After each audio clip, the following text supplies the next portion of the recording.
All right, everyone ready?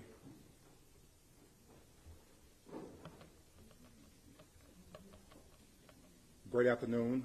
We want to take this opportunity to welcome all of the Charlotte local news media this afternoon to Little Rock AME Zion Church.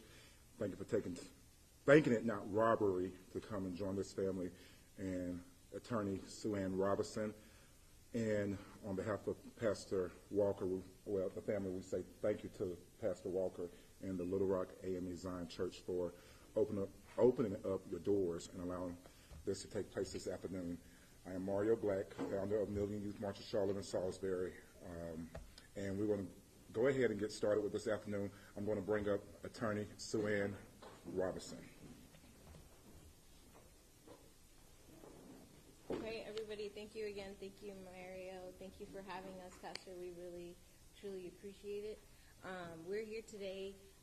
Obviously, everyone knows that the FBI has released their statement indicating that they don't plan on filing any charges after investigating Shanquella's case. So we're here today. We're disappointed, but we're not deterred. It's not something that's necessarily unexpected in the sense that black and brown people always have to carve their own path to justice. Today, just sitting in the meeting with the family, listening to what we were being advised and listening to what the so-called investigation was revealing, I thought back to Miss Wanda, Ahmad's mother, who had to take her case to the state attorney's office and had to beg for charges to be pressed in the death of her son. And I remembered Sandra Bland's mother, who had to do the same thing when they told us all that an investigation revealed that her cause of death was suicide.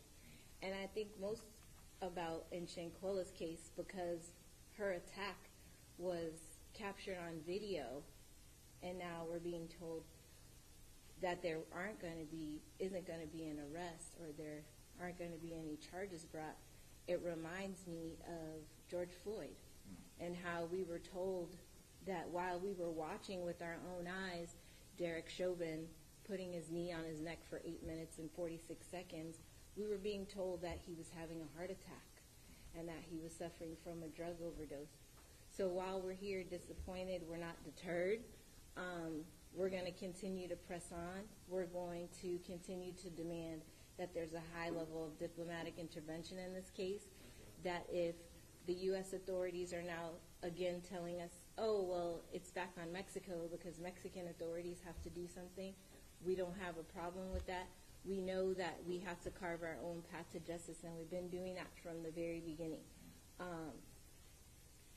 Mrs. Robinson has demonstrated tremendous strength, and I talk about it all the time, as well as Kola, her sister, having to bury a child, grieve for a child, get through all of that stuff, and then fight for justice for your child at the same time. And then being advised today, well, despite there being a video showing a vicious and brutal attack of your child while she's naked and obviously not fighting back, that there is nothing that can be done in terms of charges being filed by the FBI, that you have to seek your redress and your justice somewhere else. And that's fine. Mrs. Robinson, again, is obviously disappointed, as is all the family at the meeting today. But we're not deterred. We're still going to be marching. We're still going to rally in D.C. on May 19th, because it shouldn't be that in this country that black women, black and brown victims of crime have to do this every time they are victims of crimes. But it is unfortunately what it is. And again, any discrepancies or any issues with respect to Mexican autopsy versus the autopsy conducted by the FBI, all of those things are going to be a result of a delay.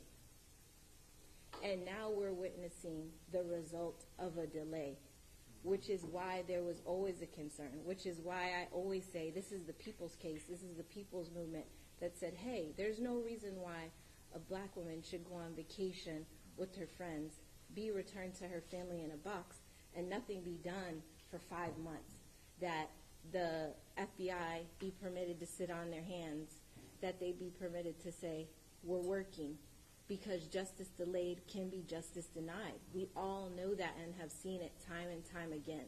And so that's why I say, on behalf of the family, again, we're very disappointed, very deeply disappointed. But we're not deterred because it's something that we've seen before, and we know that we have to carve our own path to justice. Ms. Robinson knew that when she asked me to go on a fact-finding mission to Mexico, that we were obviously in a state of affairs where there's two different justice systems in America. And we know that in ours, we have to fight for our justice. We have to rally for our justice. We have to beg for the same constitutional rights. And Shanquella is doing that even in death.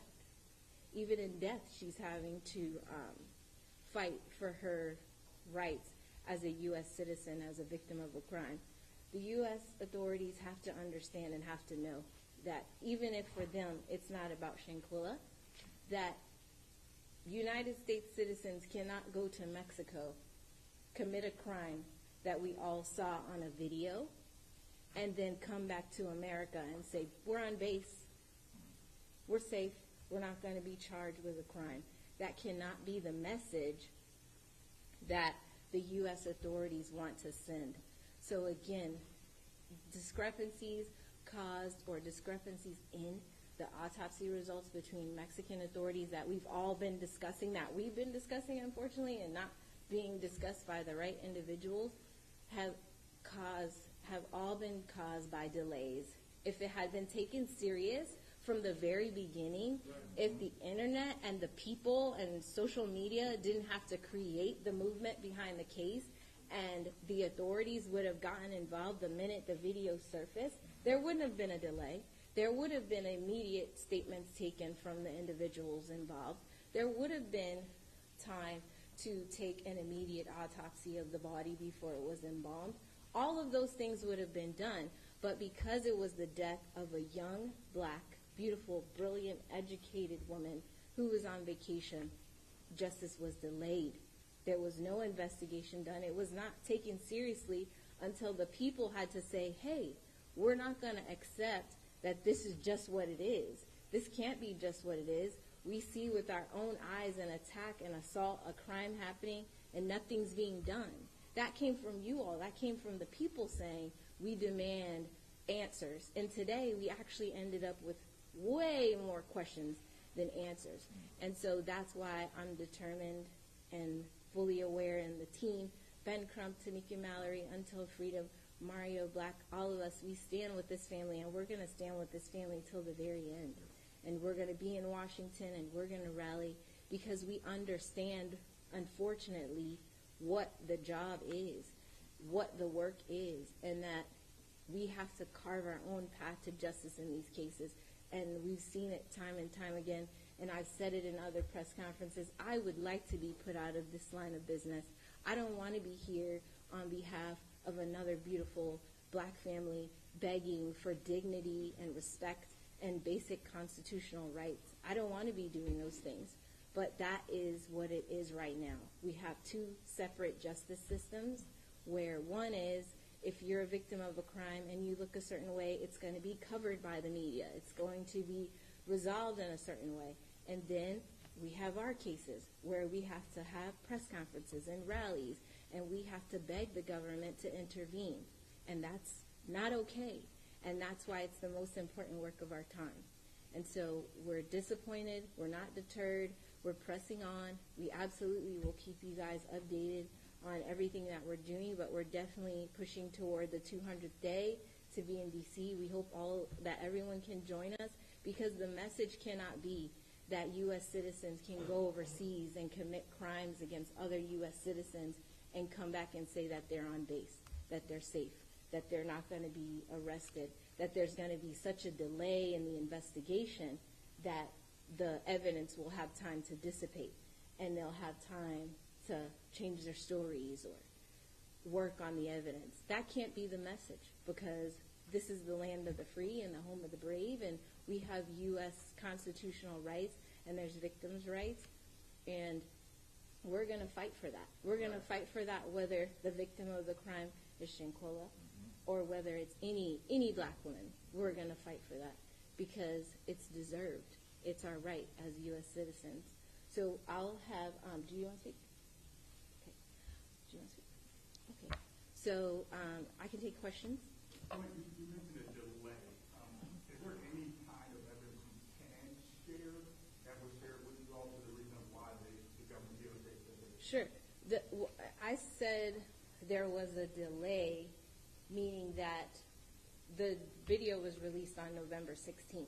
So we were advised today that the U.S. authorities didn't begin an investigation until after their own autopsy had been conducted, which would have been well after the video came out. And really the bigger issue is that without the video, before the video even came out, if you all remember, there was a statement released saying no foul play. Before any evidence was even entered, there was a statement made saying, oh, there's no foul play. That statement was never retracted, but because the case was never taken seriously from the beginning, that caused the delay. That caused Mexico to have to do their own autopsy, then the FBI to have to wait for the Robinson family to have the body transported. All of these things should have been done by U.S. federal authorities if they took the case seriously from the beginning. But it wasn't taken seriously from the beginning. The people had to move the case. We had to demand that the case be taken seriously. And those delays are going to cause discrepancies in an investigation. We all watched First 48. Know that time when you're investigating a murder or a homicide or any crime, that you have to investigate swiftly. We saw it with the kidnapping case in Mexico. Immediately, the FBI said, $50,000 reward, we're moving in, we're coordinating with the Mexican authorities. There was no swift action on this case. There was absolutely no urgency on the part of the U.S. authorities. So, did I answer your question? Yeah, I guess what discrepancy? Were there any discrepancies that they told you as far as like the Mexican autopsy? Oh, okay, sure. So, That you can reveal? yeah, absolutely, because it's going to be revealed. It's going to be, the feds are going to release their results of their autopsy, which was done after the body was embalmed and then transported, and they're advising that there isn't a spinal cord injury, that the Mexican autopsy says there's a spinal cord injury, but according to them, there is no spinal cord injury. They're also advising that there's swelling on Shanquella's brain, but that her cause of death is undetermined.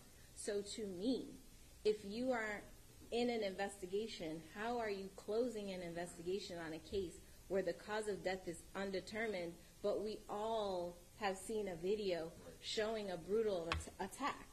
That doesn't, it's not giving undetermined. It's giving there's a video and now you're telling us something else, not to believe our own eyes, which is why I invoked George Floyd's case, which is why I said, that was a case where we were being told, don't believe your own eyes. Don't believe that Derek Chauvin has his knee on his neck for 8 minutes. Believe that it's really a heart palpitation or he's having some sort of drug overdose. We see the video. We see what happened. We see that she's being beaten, but we're being told that, oh, the cause of death is undetermined. And that can happen if the autopsies are delayed. That can happen. There is an arrest warrant out of Mexico. How does the FBI statement today impact that arrest warrant, and did they give you any indication that they will extradite the people who were on that trip for Shanquella? Right. They've indicated that that basically what they're doing is what I've talked about from the beginning, which is ping-ponging. The FBI today said, well, we're not going to press charges, but Mexico could do something if they want to do, and if Mexico wants to do something, then it's no problem. We'll be fully cooperative with anything that Mexico wants to do. So again, as you all know, I went to Mexico, and Mexico said, we've sent everything over to Interpol, we've sent everything to FBI, we've sent all of our documents, we're just awaiting word from U.S. authorities on what needs to be done next. So there's a Department of International Affairs, the Department of State, obviously, who we've contacted and sent a letter to, and they know what needs to be done. And that's what's so frustrating about the case, because it's not something that's without precedence or without a protocol. And so for the United States government and for the FBI today to sit and tell myself, Mrs. Robinson, Quilla, and Mr. Robinson, that there's nothing to be done on their end, they're closing their investigation, and I guess Mexico could do something if they want to, is absolutely absurd. Not just for Shanquella's case, though. It's not absurd just for her case. It's absurd for any person who would be a victim of a crime overseas committed by a U.S. citizen. How can you just say, okay, well, as long as we make it back home, we're not going to get in trouble. That makes no sense. Yes. One second. Yes. Just out of my own curiosity, you talked about some of the action that might be taking place. The path forward right now. What needs to be the path forward right now? And if it's easy to get justice or eventually to Yeah. you mentioned you teased a little bit about staying in Washington, but I would also imagine there's also all sorts of stuff that happens in Mexico as well. That probably needs to be a lot more communication. Exactly. And that's exactly what we've been asking for from the beginning, which is a high level of diplomatic intervention. It's going to take more than the local FBI field office in Charlotte, with all due respect to all the work that they do. It's going to take more than that, because there has to be a high level of diplomatic intervention. Heads of state have to talk to heads of state and say, listen, this is what it is, this is what happened, it's on video, we can't have U.S. citizens do, this cannot occur, how are we going to resolve this? There needs to be a result in an amendment to the treaty or whatever has to be done, but it cannot be that you can commit a crime and come back and say you're on base. That can't be the result. So between then and now, we're absolutely preparing for the rally on the 200th day on May 19th. And then we definitely are going to still be, beating down doors and asking for our meetings in terms of, the head of the International Affairs Committee and their chair and all of the things that we've been doing. We're still going to continue that. And that's why I say, on behalf of the family, we are deeply disappointed, but we're not deterred. Yes. I know that Mexico has issued an arrest warrant, but has Mexico issued a extradition request? Right. And I think the issue right now, and what I'm kind of alluding to, is that if an extradition request was needed, if that was the one piece that we were all here waiting for, why wouldn't there be a high level of diplomatic intervention to say, hey, there's criminals among us. They're walking around and they hurt someone. Can you get this? There needs to be communication. And the reason why there's no communication is because the case hasn't been taken seriously. So I guess, to your knowledge, has Mexico issued a formal request for extradition? Absolutely. Like I said, I was advised by the Attorney General in Baja Sur directly, we have sent everything. They have everything. And remember, for the FBI to conduct their investigation, they've advised us, we're in communication with Mexico. That's how we did our investigation, to say we're not pressing charges. So if they're in communication with Mexico, why isn't part of the communication, hey guys, forgot to drop off the extradition paperwork? So just to be clear, so Mexico has sent a request for extradition. Has the State Department said that they've received it, or have they said? The State Department has not advised. What I'm saying is, and what I've said since I went to Mexico, which is they have advised all the documents they need to submit have been submitted. So now we're being advised, well, we're not going to press charges in the United States. Maybe Mexico's going to do something. So the point is, if you're having ongoing communication because you're involved in an investigation and you really give a damn, then that's a very simple communication. Hey guys, we're not going to be able to press charges, but you guys go ahead and prepare your extradition paperwork so we can get it sorted out, since there's criminals over here just running around free, and it's hurting an American family. That's a very simple communication.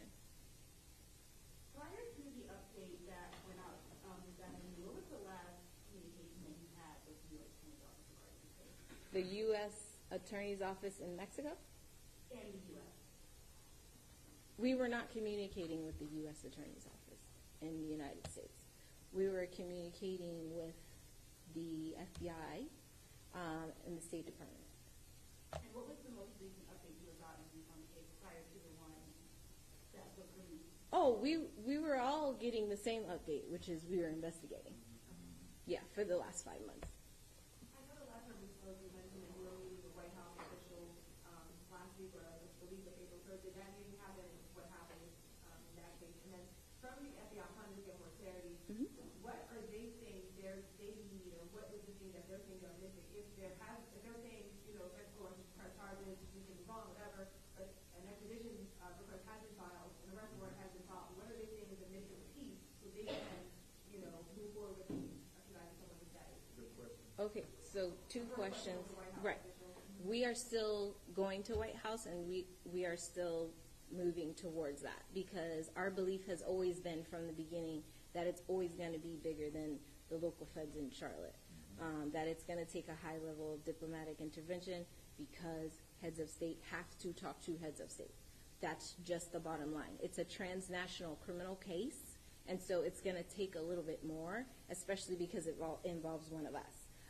Again, I hate to keep repeating that in the Mexican kidnapping case, that was the most swift action ever. So saying to Shanquella's family, oh, we had to look around, it took us a while, we had to wait to get this autopsy result, is absolutely disingenuous, because swift action could have been taken if it was taken seriously from the beginning. And then what was the second part of your question? What was the missing piece? Well, actually, Oh, okay. piggyback off of that. So I know you mentioned you were supposed to meet the week of April 3rd. Are they receptive to meet with you, or are they pushing that behind you? Well, the issue is everyone is ping-ponging against everyone else. So first, you have to meet with this person in order to meet with this person in order to have a meeting with this.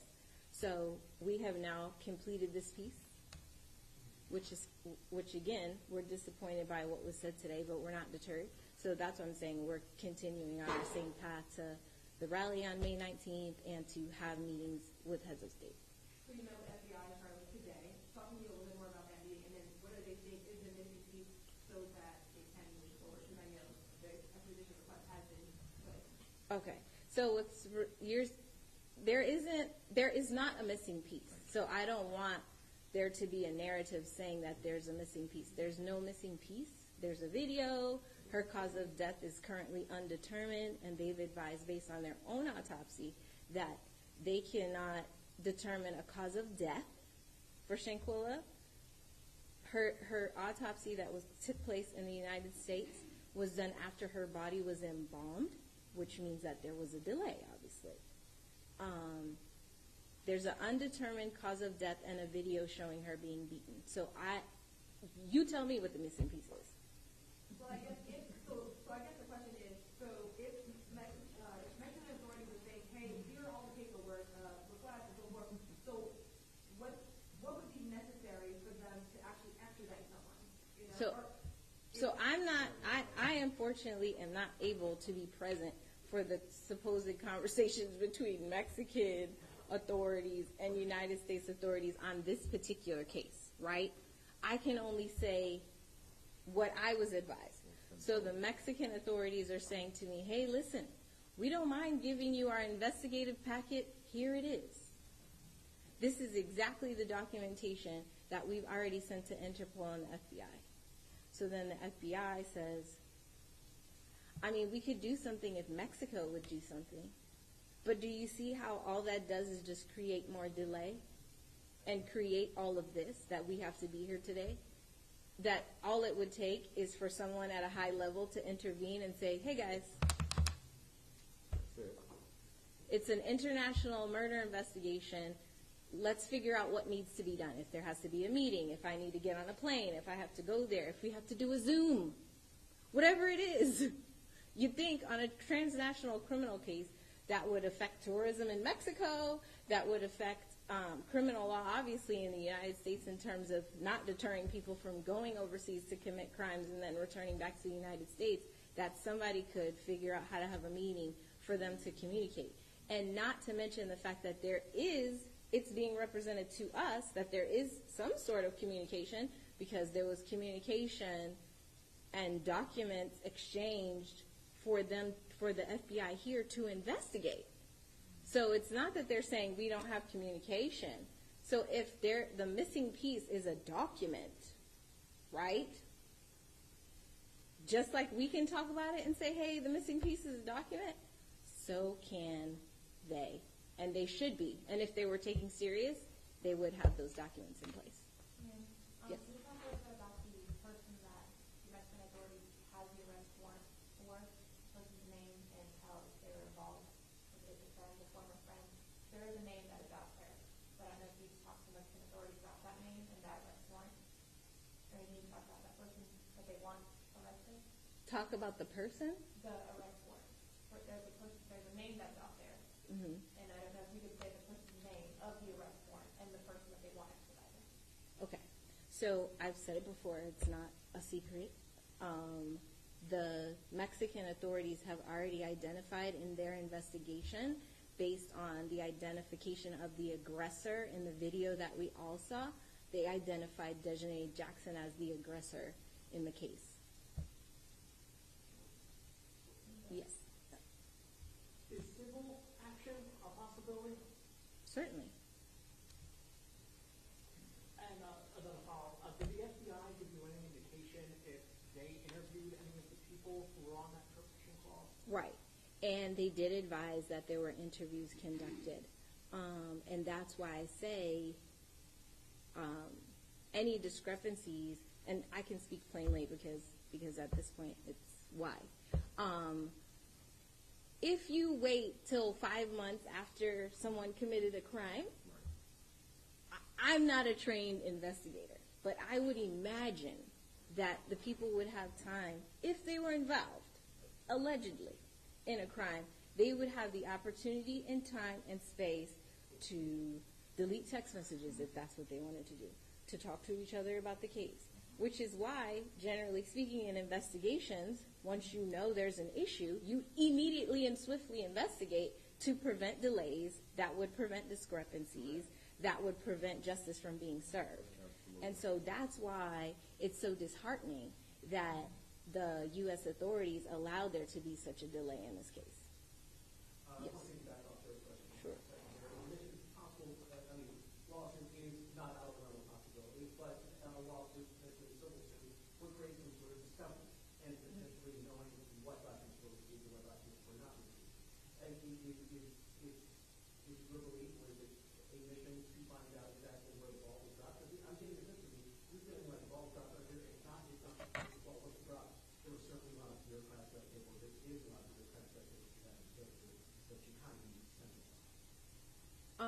I don't think there is a lot of bureaucratic tape. I think it's pretty simple that in the United States, that when there are black and brown victims of crimes, there is a whole other set of things that have to be done than not. So that's why I said, Ahmaud Arbery's case, Ms. Wanda had to go to the state attorney herself. She had to go hire attorneys. She had to beg these people to investigate a case that in the end, we all know, ended up in convictions, and convictions not just in local court, but also in federal court for civil rights violations. But Ms. Wanda, a black mom, had to push for that. It's not like the justice system said, hey, here's your justice, here's what the course of action is, here's what you need to do. She had to push for that. Sandra Bland's mom had to push for that. In George Floyd's case, their family had to push for those things. And so it's not something that is unexpected. I mean, I would think as a student of the law and as an attorney for 16 years, we could get somewhere with it, but we're not there. But as far as those records, at least part of the attorney process, that would be part of the lawsuit. That's something, maybe that's something you're actually looking at just to see exactly where the ball may have been dropped to. I mean, there's other ways for us to do that, a similar exploration, and I say sure in terms of a civil lawsuit because it's never outruled, but that's not where we are at in this moment. In this moment, the frustration is, why is there two different systems? That's the frustration. Why do we have to go and think about, let's use a civil remedy and bend ourselves all out of shape for something that's fair, in the Constitution, basic, you're a victim of a crime, this is how it should be handled, it's on video, this is how it should be handled. Why do we have to do all of those things, I think, is the frustration at this moment, and why we're saying we're pushing to still go to Washington and we want all of you to join us there, because it really is bigger than Shanquella, and it's very close to my heart, obviously, because these are my clients, and I got to learn and know Shanquella after her passing, but it should absolutely, this should be a packed room. This is a national issue. Anyone could go on vacation. Anyone could go on vacation with a group of people with malintent and be hurt, and then the people can come back and say, we're on base. We're okay. FBI isn't going to get us. We're fine. That should not be the case. Can you be more specific about when you're saying that you're going to go to Washington, like what your next steps are? Oh, sure. On May 19th, we're going to go to Washington, and we're going to march to the Department of State. Yes. I just wanted to clarify, so you said that the FBI told you that they had conducted interviews with people who are on their trip with Shanquella? Right. Did they say how many people? How many people that, no. Just No. with people? Right. They said that they interviewed people that were the travel mates and that they interviewed people who were in the house and that they were in communication with Mexican authorities.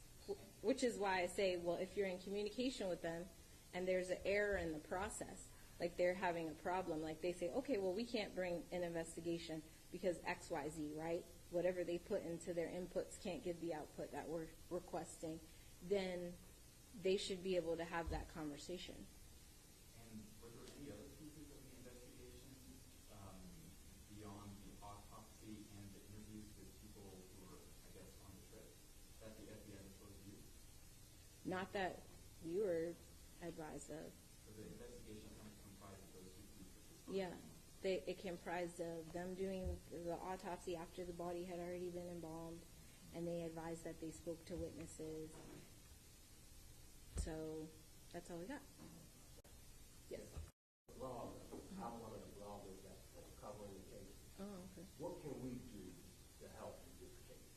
Yeah, I think being present is the most important thing. I think this case came from social media and from people saying this is not enough. I think most importantly is if you are going to share information on the case, please make sure it's factual information, because that actually hurts the family. And it hurts the case. Because then U.S. authorities are allowed to say, well, we heard this, or we heard that, or this is that, or it's not a real case, it's an internet hoax, or whatever the case may be, which can set the case back. So if sharing information on the case, keeping Shanquella's name in the media is super important, but it's super important to attach it to actual factual information. There you go. So that we're not hurting the family and we're not hurting the case. My question is for Shanquella's mom and dad and family. I'm sure this has been really hard for them since this happened last year. What's the news today emotionally? How are they?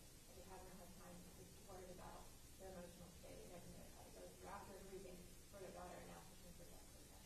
Sure, and I opened with it, which is they are extremely disappointed, as anyone would be in that situation, but they're not being deterred by it because they understand that they've had to carve their own path from the beginning. And so they're disappointed in this moment, but understand that more work has to be done. So just briefly going back to my question about the march on May 19th. Mhm. So once you issue this May 19th, they had a date, is that correct? So what comes after, once you complete the march and get to where you're going, what's, the overall goal? Well, the issue is we won't be there on May 19th if we can get a high level of diplomatic intervention before then. If the communication or the alleged missing piece can be completed before then we won't be there. But if not, we will be there and we'll be demanding it, because it cannot be that someone can go overseas and commit a crime against a U.S. citizen and come back and not be affected in any way. There isn't any reason. It doesn't make sense. We all saw it on video. So the Department of Justice saying they're not going to prosecute, do you think that, like, the, White House is going to be open to meeting with you guys? Do you think, do you think that's going to be able to happen? I think that they should be, because of what I've been saying and what the family is saying, which is Shanquella's case is unique, but it's not without precedent and protocol, and it makes it more apparent, all of the hoops and the things that they've had to go through, that there's two systems happening, because why, right? It doesn't make sense. And so I think they should be open to it. I think all U.S. citizens should be open to us having that meeting and having that discussion and figuring out how we get to the bottom of something like this. Okay. All done. Thanks, everybody. Thank you, Mariah.